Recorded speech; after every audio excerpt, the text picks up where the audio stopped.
şu asırımızda varlıklı opanaylar nesliniz, davamçıların, onların şiirimiz bilen biz pek vakitler.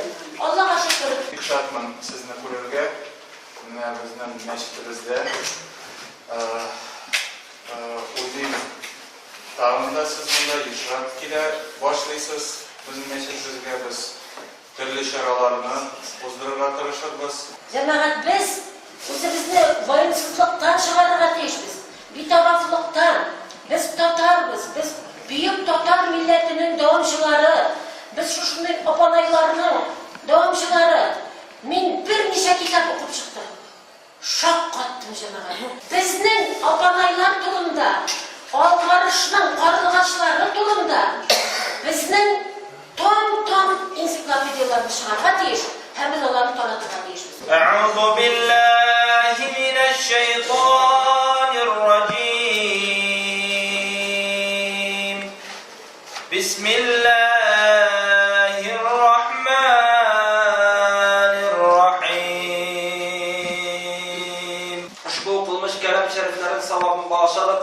Jerizde rahmet için ciberlemiş Peygamberimiz Muhammed Mustafa sallallahu aleyhi ve sellem ruhbaklarına hususan bağışladık. Şu Apanay, Abdullah Apanay Hazretlerinin ruh şerifelerine, Allah'ın nesillerine, ulgen Müslüman kardeşlerimizin ruh şeriflerine vefat bulgan, şu Apanay nesilinden vefat bulgan her bir Müslüman kardeşlerimizin ruh şerifelerine bağışladık.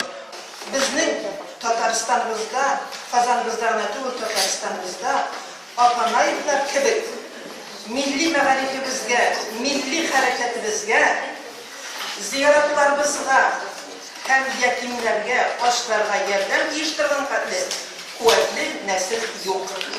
Yine nesiller bilen birlikte işlemeyenler var. Niçin gidip alar Tatarını gösterdi? Ne Bedrettin Apanay'ı gördü, hazır 3. poliklinika. Anın kırığında barını çözülgenler, şu yollu kişilerini selametliğin kaygırtığı için hatta barını başkanlar şu menni kırığında, Türk'ün kırığında.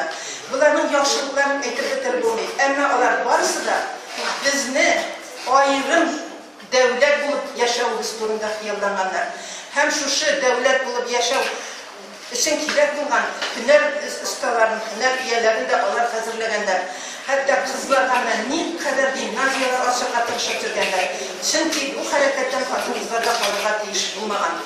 Şuna göre Tatar halkının bir büyük devlet olur, kişilerinin büyük kişiler olur. Eğer bu kişiler isen kıyalamalar, eğer de bu kişiler isen olur, bunlar yazılan kitaplar biz okup terbiyelenen bulsak, min uylayım bizim Tatar milleti şekilde dünyada tigizler bulması bizge.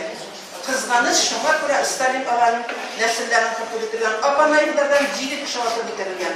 En birinci şunlardan başlanman diyersin.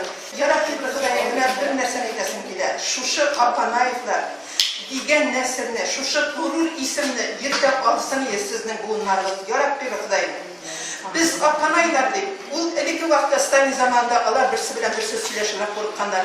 Mena Sofya Paysilidir Uranın ikinci dağından bırılıp gitken vakitleri biz buldu deyip. Sizge Xudayımında ömürlerini nasip etmesin. Siz Apanaylarının ismini de yırtıran. Onların şu neslinin maturluğun, büyüklüğün saklaydıran kişiler bunlar bulsun ile sizler. Bir tür rahmet sizge.